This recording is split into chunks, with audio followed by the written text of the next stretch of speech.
Hello everyone, welcome back to our channel. ఈరోజు recipe పప్పు, పచ్చి కందుల పప్పు. ఎలా చేయాలో చూద్దాం పదండి.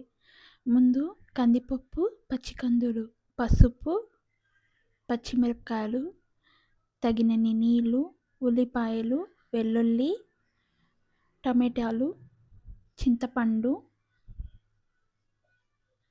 కొంచెం జీరా, మెంతిపొడి, కరివేపాకు వేసి విజిల్స్కి పెట్టుకుందాం. పప్పు బాగా స్మాష్ అయిన తర్వాత ఇప్పుడు పోపు వేసుకుందాం. పోపుకి ఆయిల్, ఆవాలు, జీలకర్ర, కొంచెం ఉల్లిపాయలు, వెల్లుల్లి, కరివేపాకు రెబ్బలు,